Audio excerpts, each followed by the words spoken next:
Hallo, met Robin van Agency Life. Met wie spreek ik? Robin, Peter hier, hè? Peter, je bedoelt Peter van Wijnaarden, Brand Strategy Director bij Teamleader. Ah, je bent aan het opnemen. Ja, Peter van Wijnaarden, Brand Strategy Director bij Teamleader. Voor de luisteraar, Peter en ik zijn al 4 jaar collega's. We hebben samen al 200 miljoen afleveringen van Agency Life gemaakt. Ik ken deze man. Enfin, Peter, je belt eigenlijk terwijl we al in de studio zitten. Wat is er zo dringend? Ah, wel, het gaat over de podcast. Ik heb een idee, Robin. We zouden Michael Farmer eens moeten vragen voor een interview. Michael Farmer. Wie is dat en waarom moet ik die mensen uitnodigen? Ja, Michael Farmer, dat is een meneer, een Amerikaan. Die is ooit nog begonnen bij McKinsey als consultant en analist. En die heeft eigenlijk de laatste jaren, maar zeg maar 20 jaar of zo, analyses gedaan op de agencymarkt. En die komt daar wel met hele grote stellingen over hoe grote agencygroepen werken, maar ook hoe dat creatieven 3 keer zo hard moeten werken buiten vroeger, hoe dat we soms nog maar de helft van het geld kunnen vragen voor hetzelfde. Dus dat zijn zo zaken die hij wel objectief of zo heeft vastgesteld, maar hij heeft daar wel goede analyses over. En ik ben er eigenlijk opgekomen, die had een boek geschreven, Madison Avenue Makeover. En de volledige digitale transformatie van een digital agency naar een soort productized visie gebracht. Was supergoed beschreven, super in detail. En ik dacht, ja, wij waren toch ook bezig over business models en zo, dus dat is toch iets voor ons om te vragen. En daarom dat ik je bel. Oké. Ja, nee, dat klinkt eigenlijk enorm overtuigend. We gaan dat gewoon doen. Maar Peter, ik heb wel niet elk woord kunnen opschrijven dat je net zei. Is het goed als we hier voor in de podcast een soundbite van maken? Ja, zeker. Oké. Maar ja, als Louise het goed vindt natuurlijk. Ah ja, Louise.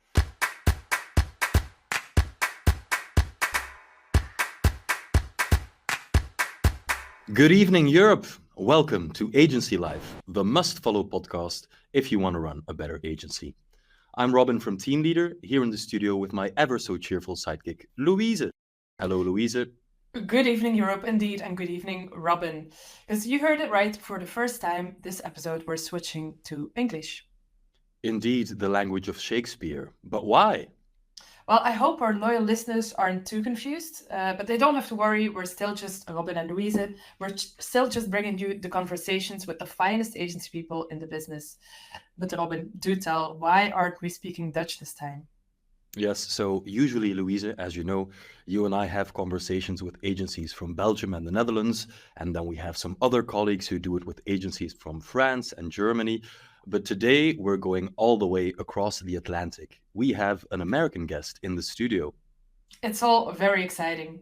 Well, come to think of it, your Good Evening Europe in the beginning, it probably doesn't make a lot of sense to our guests. I think he's not in Europe. He probably just ate lunch. I don't think it's evening over there at all, so it might be all a little bit confusing to him. Yeah, you know what? Let's just ask him directly. Hello, Michael. What was for lunch? Robin, hello. I'm still waiting for lunch, so I'm going to have a late lunch today. I'm delighted to be with you, and I don't feel like I'm a stranger to Europe, even though I'm more than 3,000 miles away right now in the States. I lived in Europe for more than 20 years in Switzerland, Germany, France, the UK, and Turkey, and did some wonderful work there, I think, with my great clients. So I'm very happy to be with you and talking as if I'm sitting right across from you in Belgium. Yeah, thanks to the wondrous ways of the internet, this is all made possible. Very cool. So thank you, Michael, and I hope we will not make you wait for your lunch too long. Before we really get started, Michael, in the final version, our Dutch-speaking audience will hear a fan of yours, Peter, speak very rivetingly about why he thinks you're such an interesting person for us to talk to. But for the uninitiated, could you quickly introduce yourself to our audience? Surely. Happy to do so. I am American, born in the Midwest many years ago. And I went to business school and got an MBA after serving in the U.S. Navy for 5 years, and began a consulting career, first with the Boston Consulting Group and later with Bain & Company. And it was with Bain that I ran the new Munich, Paris, and London offices in the 80s. when we were a new consulting firm. I left because I loved consulting and I wanted to do more of it myself. So I stayed in London, started Farmer and Company in 1990. And then, as it turned out, within 2 years, I had my first ad agency client. It was Ogilvy in London that at the time was having some profitability issues right after they were bought by WPP. And we worked with them for some time. It was quite successful. We did improve their profitability with their fine leadership. And that convinced me that the agency business, which was just starting to go through so many strategic changes in the 90s, was an industry that I wanted to devote myself to. So I spent another 10 years or so in Europe working with Ogilvy and Gray and Shell and what was then Thompson before moving back to the States in 2001 and continuing my practice. In 2015, I had just about, 20 years of work behind me and or more in the industry. And I thought it would be a good time to summarize what I knew. So I wrote a book called Madison Avenue Manslaughter, based on what I had learned working with a number of agencies around Europe and the States. And then since then, I have written a second book called Madison Avenue Makeover, which is about the transformation of Huge, a digital creative agency based in Brooklyn, but with a global footprint, which had a new CEO who decided that he was going to change everything. He didn't want to be part of Madison Avenue's manslaughter. He wanted to do something different. That's the summary, but it's an industry I'm passionate about and frustrated with because there's so much more it could do, so much better it could be. And there are a lot of things that get in the way of that. So it makes for a very interesting consulting practice. And I'm having a lot of fun. Yeah. Okay, cool. Well, Michael, it's clear that you're the perfect person for this podcast, for this conversation. You have an impressive track record as a management consultant, but also at the agency side. So we're very interested to hear your perspective on the industry. It's an industry you've repeatedly called broken. We're like, oh, is the industry broken? So can you explain to our listeners what is the main problem in the agency industry today? Sure. I can best explain that, Louise, by saying, first of all, I did not understand anything about the agency world when I did my first work some 30 years ago.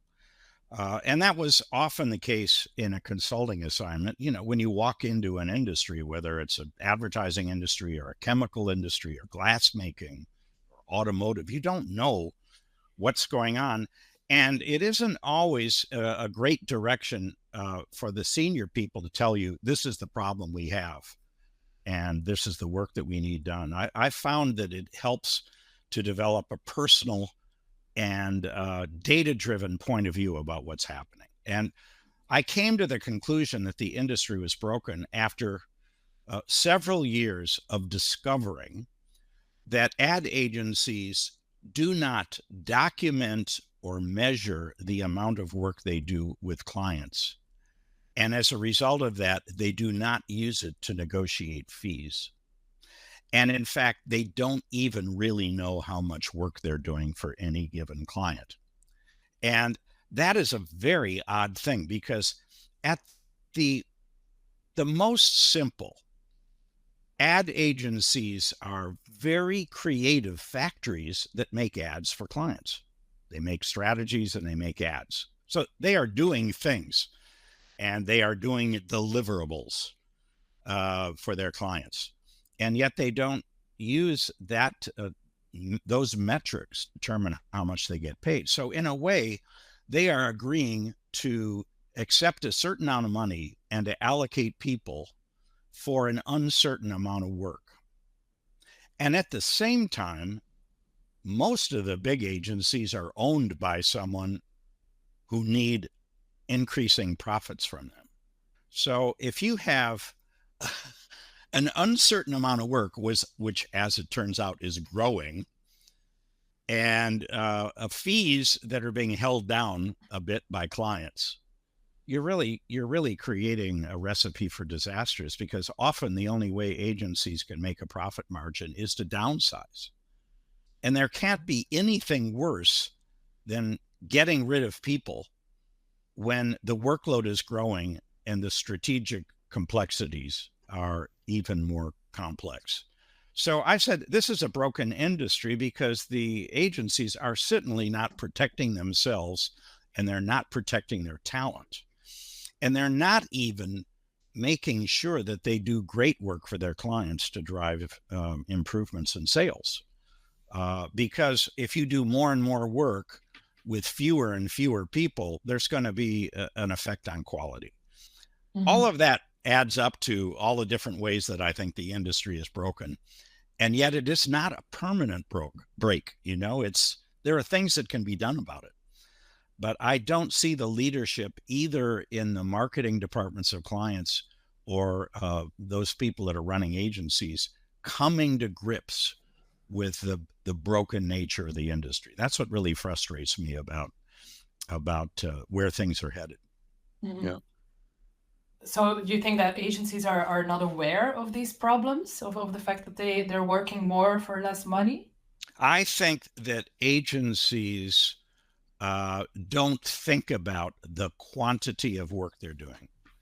I think at this point, they are so insecure about their relationships that they are terrified they're going to get fired every 3 years, which, by the way, that's been pretty much the case for the last 20 years. So even when agencies are made aware of the problem, which I always do when I consult, one of the things I do is come in and analyze their scopes of work and show them how much work they're doing for each client, and show them how little they're being paid for that work and how they are understaffing that work because they can't afford it. I show them all that. And it doesn't necessarily change their behavior, because they still think, although they don't say it, but they still think, I'm more afraid of being fired than I am of doing the wrong thing as far as running my agency.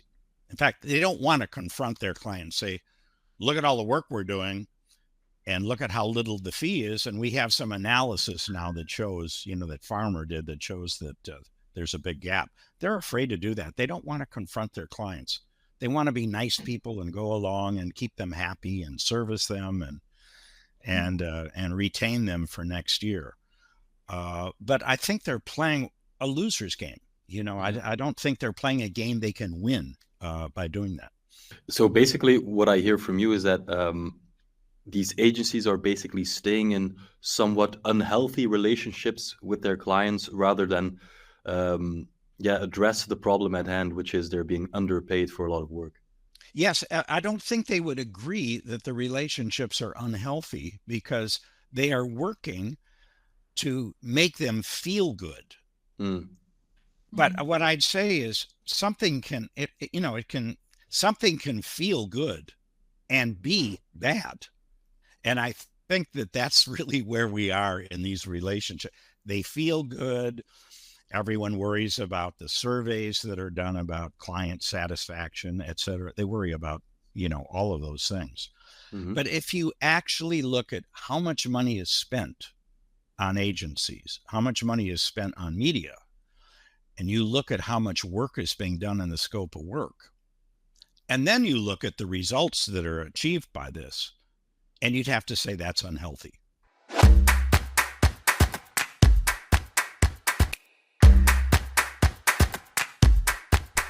I want to dig deeper into the scopes of work. You've mentioned it a couple of times by now. Scopes of work is a way to kind of analyze or measure the amount of work that's being done in agencies. Can you explain briefly what the concept of scopes of work entails? And let me highlight what it was when I started my first assignment with Ogilvy London in 1992. They, at the time, had 20 clients or so. They had 50 creatives that were divided into 25 teams of a copywriter and an art director. And they were doing about 380 ads during the year. And they were all TV ads, print ads, or radio ads. And it was all original work. So 50 creatives were doing about 7 deliverables a year. TV, radio, print, original work.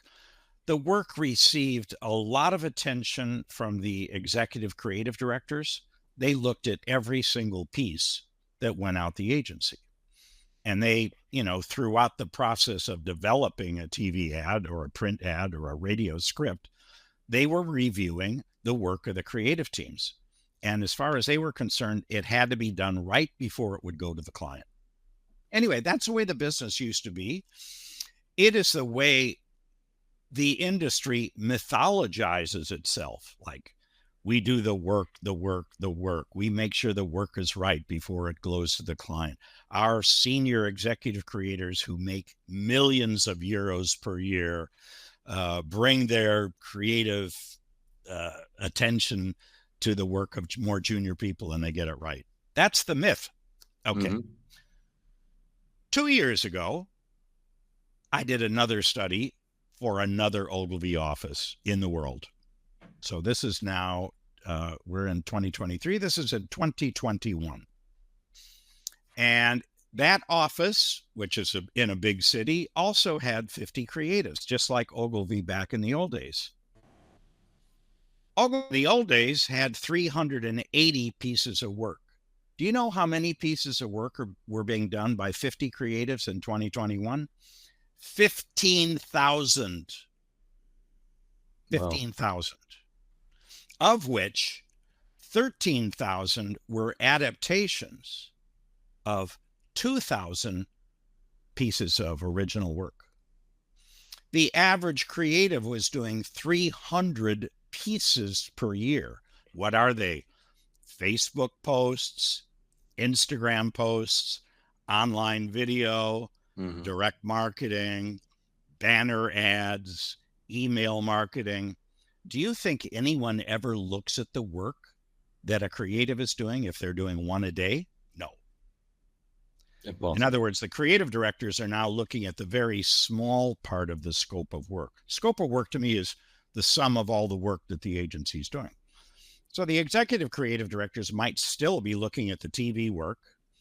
They might still be looking at the sophisticated print work. But believe me, apart from maybe being involved in looking at the strategy for digital and social, they're not looking at the executions. They can't possibly. And the agency really has turned into a factory for grinding out thousands and thousands of pieces every month. It's a very different business.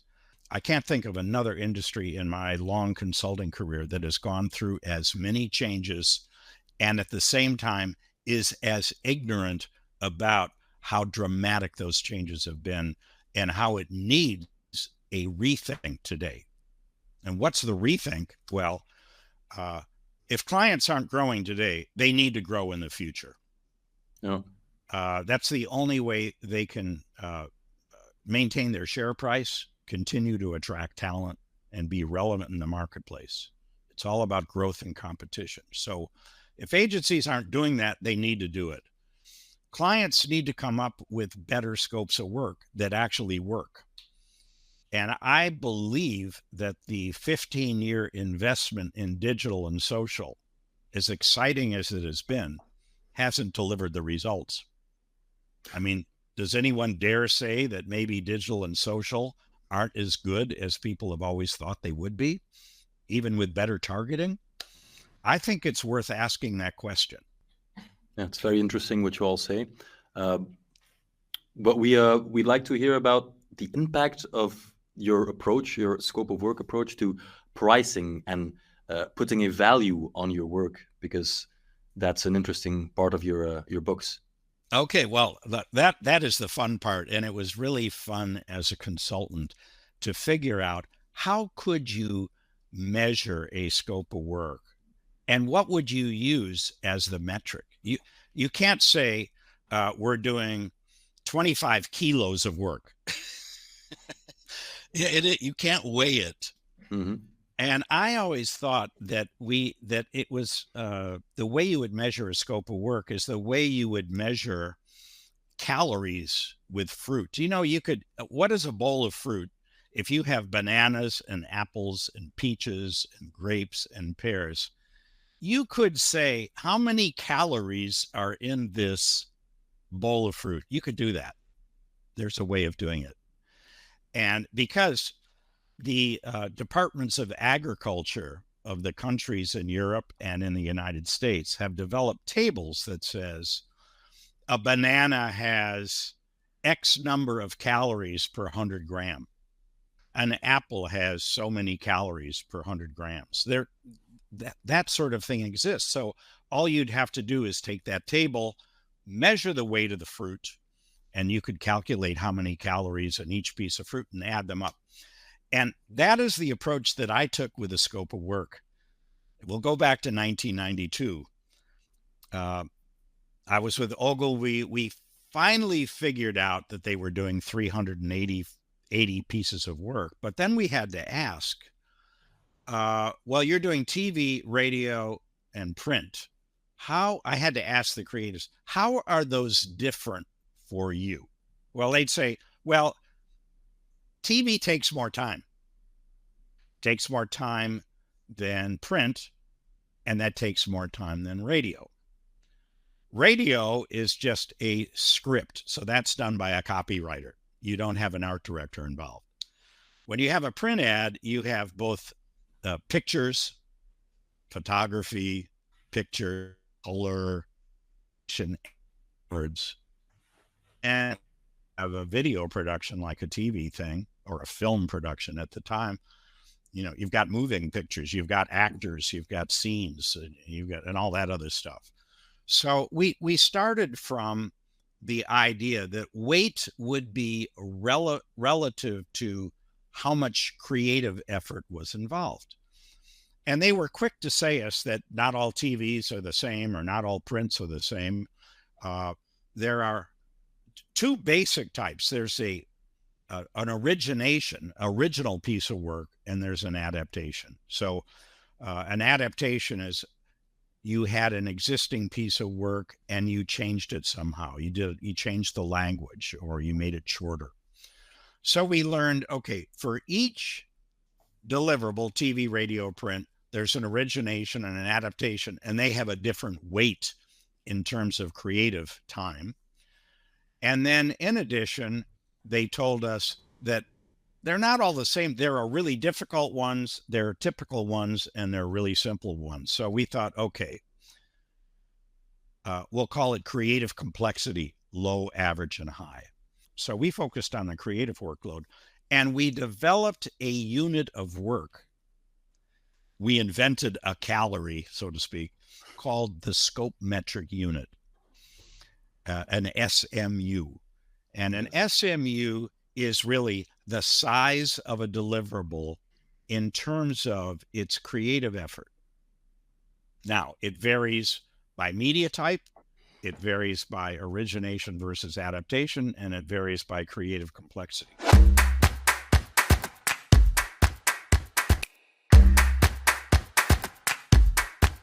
So you've mentioned, Michael, that at Huge they kind of took the productization route. They decide which products they offer, and they ask a fixed fee for that. So I think that is one way to go about it.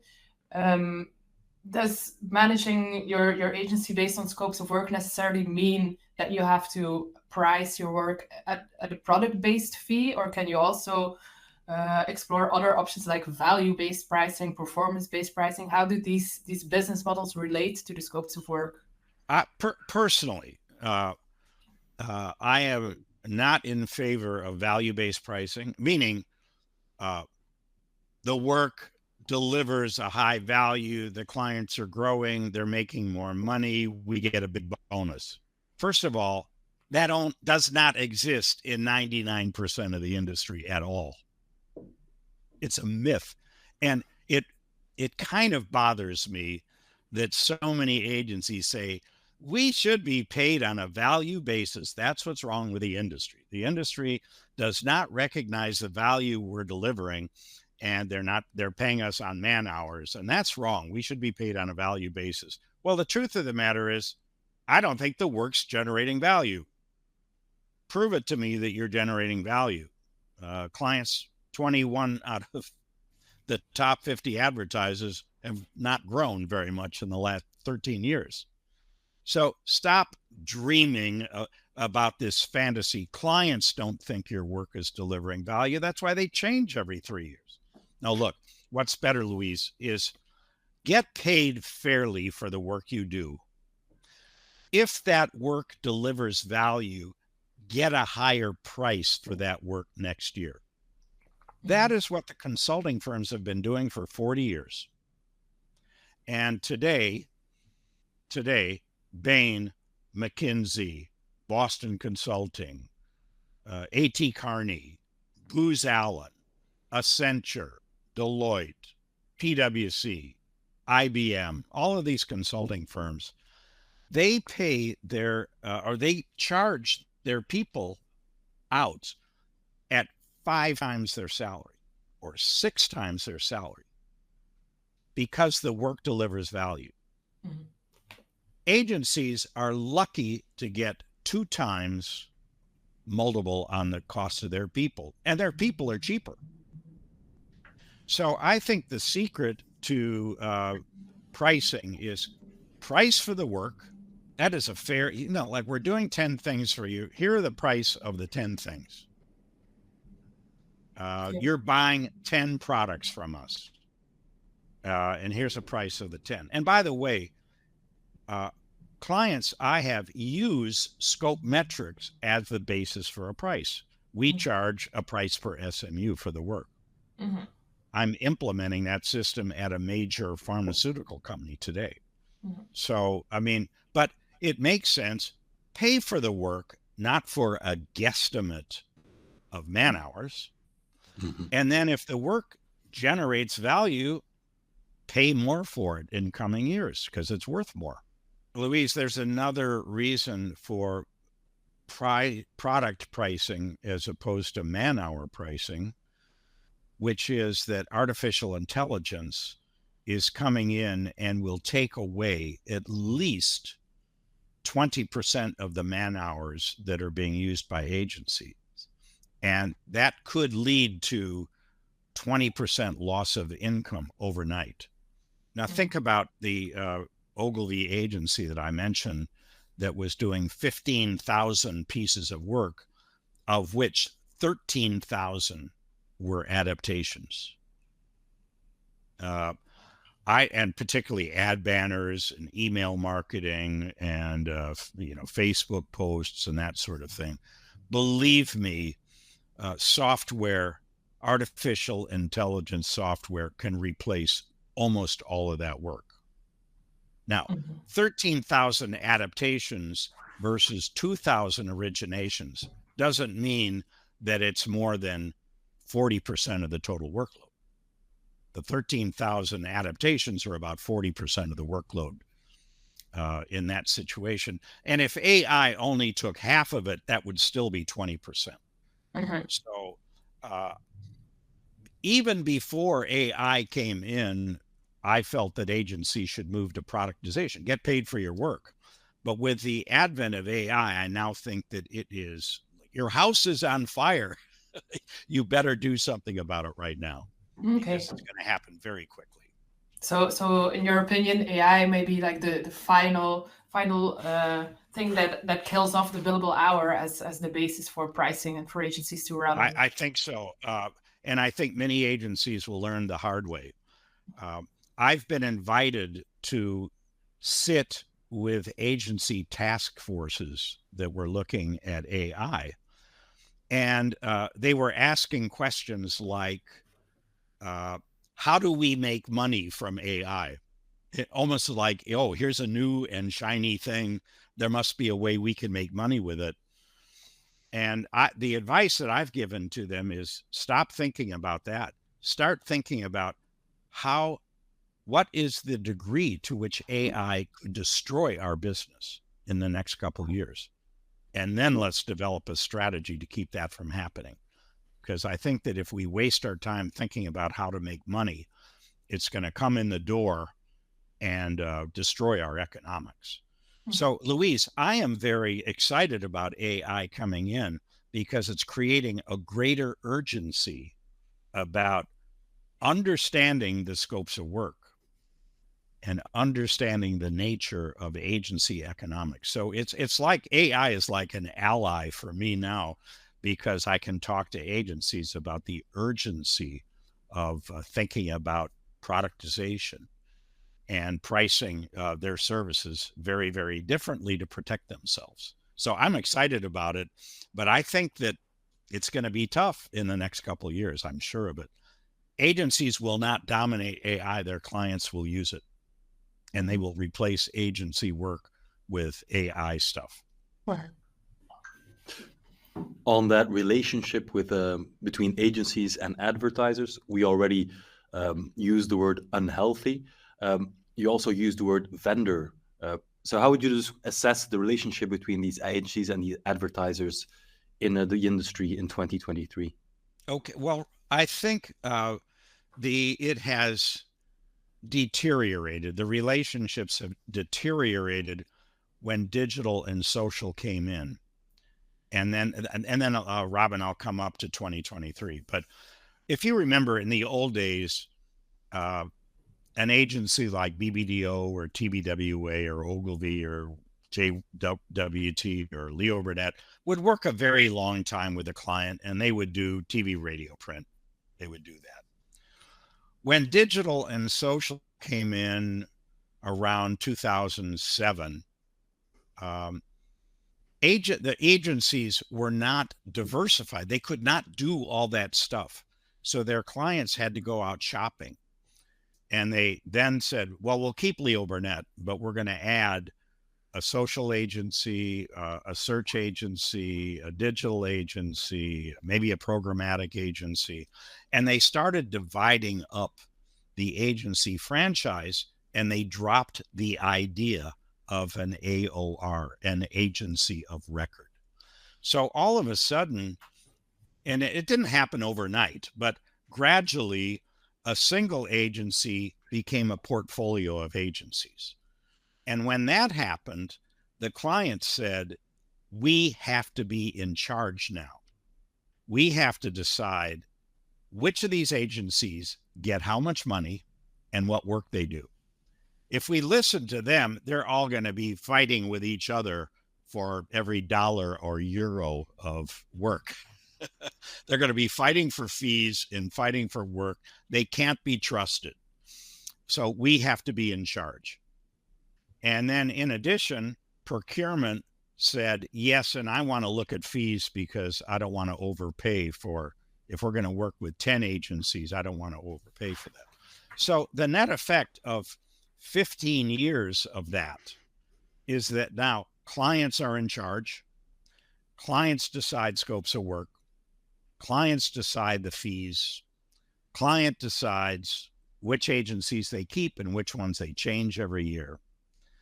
And the agencies are now order takers and order executors. They're just service providers. They're afraid of fighting back. They're afraid of disagreeing. They know they're in competition for a limited pool of money. They have a lot of people at the client to keep happy. And now agencies are passive, nervous, and overworked. That's what I think has happened.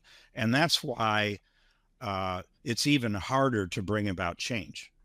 Mm-hmm. Because let's just go to the scope of work issue.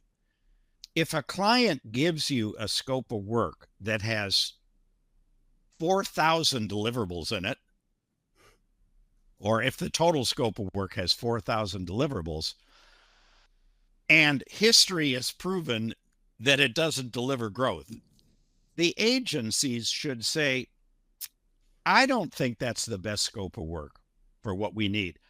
We have our own view. This is the work that we think should be going on. And that's challenging the marketing people that are putting it together. I'm working in some situations where we are encouraging the agencies to create that type of conflict, to say, we've got a 13-year record that the scopes aren't delivering value. We are going to come up with our own view, and we're encouraging them to do it. It makes them very nervous because it's been years and years since they were in that position. And most of the people in the agency today have never had the experience of being a genuine partner. They've had the experience of being a servant. Yeah. They've had the experience of servicing the client and doing what the client wants and trying to keep them happy. And so they even lack the disciplines that are involved in being the type of partner that challenges, the assumptions in a nice way and provides the analysis that allows the client to see that maybe the agency's got a right idea. So anyway, 2023, Robin, I think agencies are service providers, nervous, overworked, and by the way, under pressure from their holding companies to deliver more money and more profit. That is another dimension that makes their lives complicated.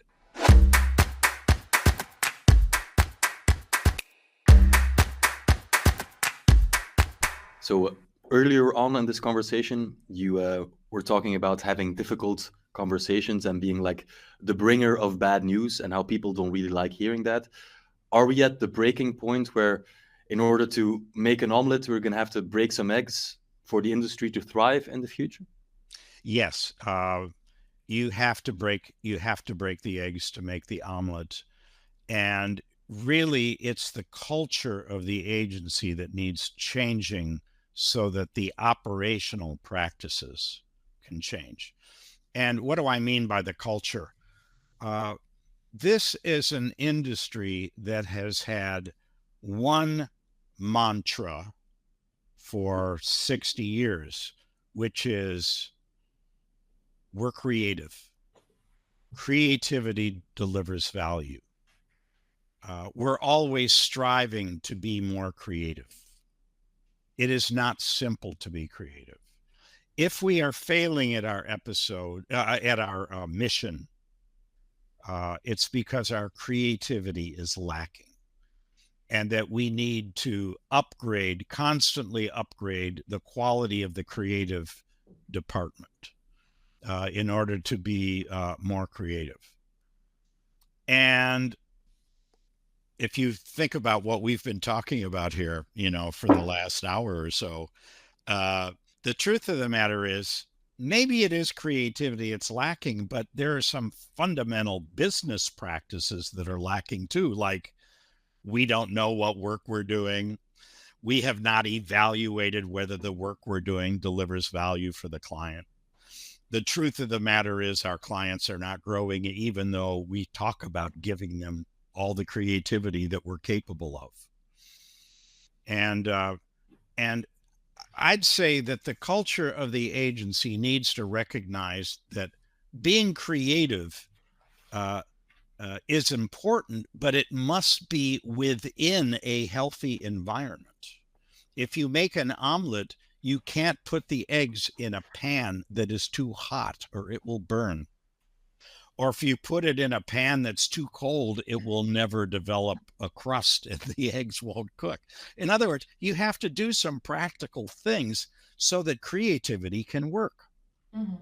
And I've always thought about one particular company, Burger King, which is, a distant competitor to McDonald's, but has won more creative awards over a decade than any other known company.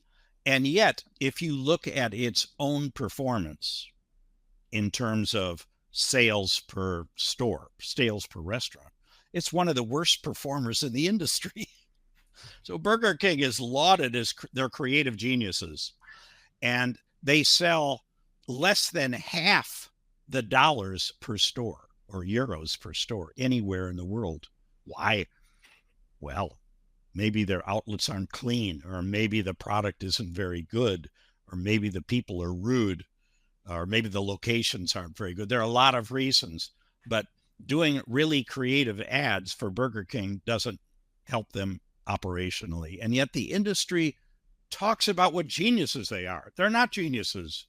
They are underperforming in their marketplace. They're failing their own employees and their management, and yet they win awards.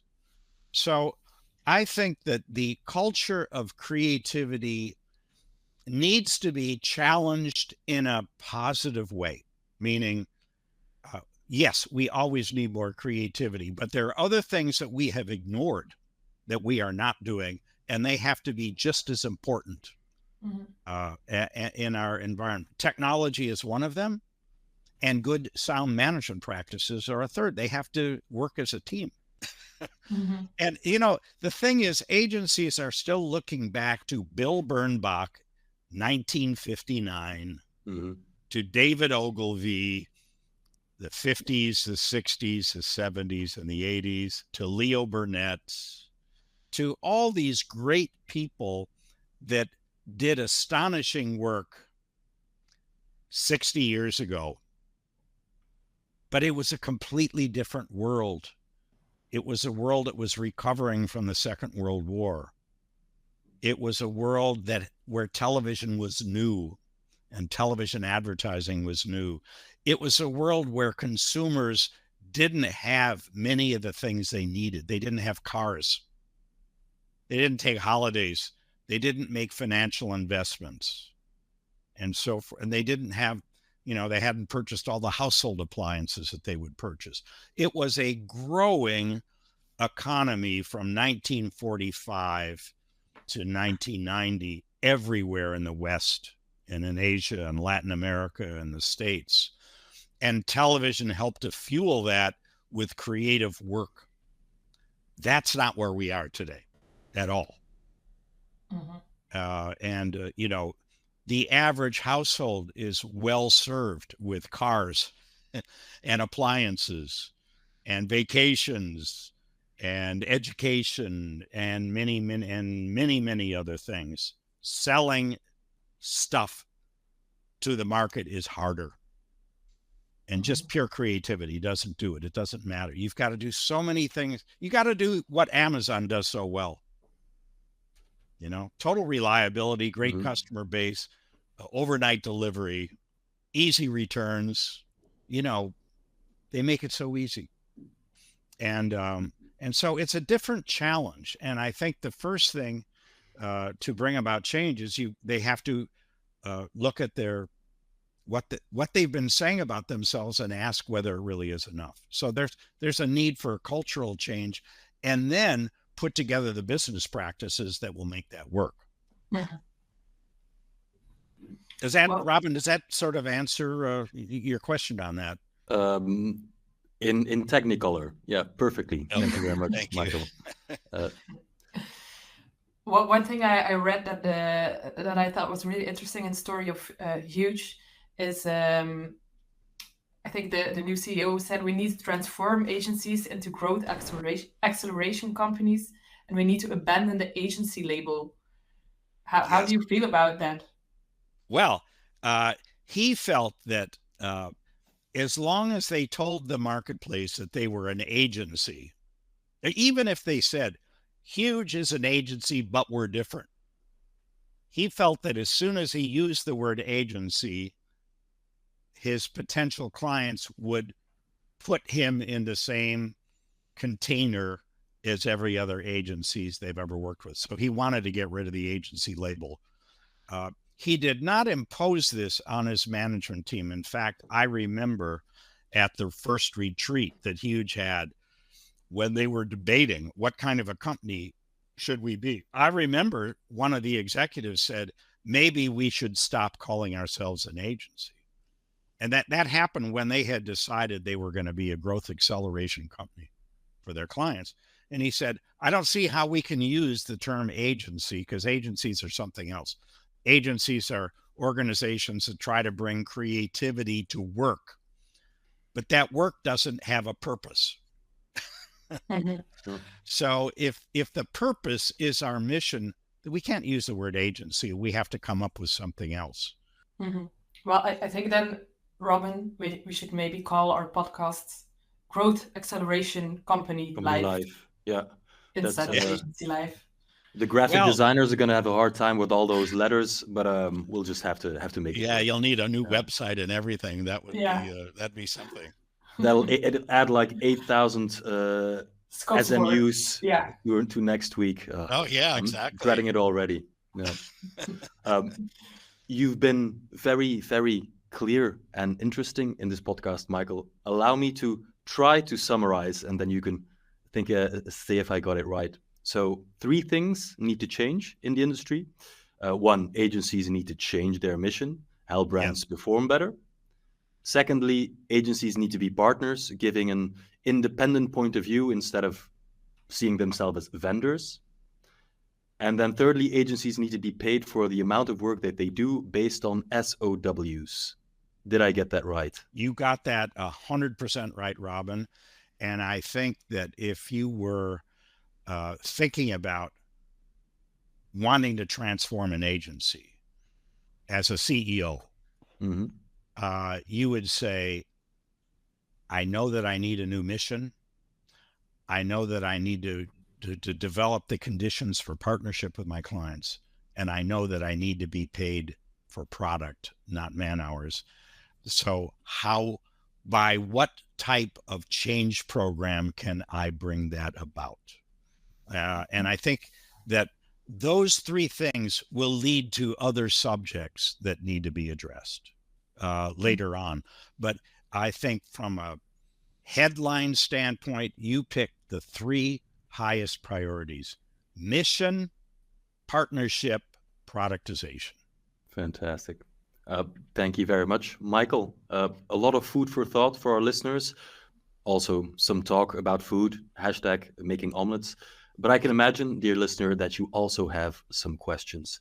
You may recognize the issues that Michael describes, but what can you do to change things? How do you transform your agency business model? Yeah, I think it's a good thing, Robin, that we have another episode coming. Because next time, Michael will go a little bit deeper into the ways to get started in your own agency. How do you start working with scopes of work? What's the impact on your pricing? How do you start the discussion with your clients? All of that we'll go into that in our next episode. Yeah. So for now, Michael, thanks for sharing your ideas with us. And to our listeners, please tune in to hear Michael again in 2 weeks. And until then, don't forget to subscribe to this podcast on your favorite platform, or sign up for our bi-weekly email update at agencylife.nl and .be, or if you really like French and German, agencylife.fr and agency-life.de. That is also where you'll find all previous Agency Life podcasts. We have topics like mergers and acquisitions, offshoring talent, scaling your agency, and so much more. All great Robin stuff. And Louise, thank you so much for having me on this episode. It's been a real delight to talk to you, and happy to come back anytime to continue our discussions. Yeah, the pleasure was all ours, and we'll hear from you soon. Thanks, Mike. Thank you. See you.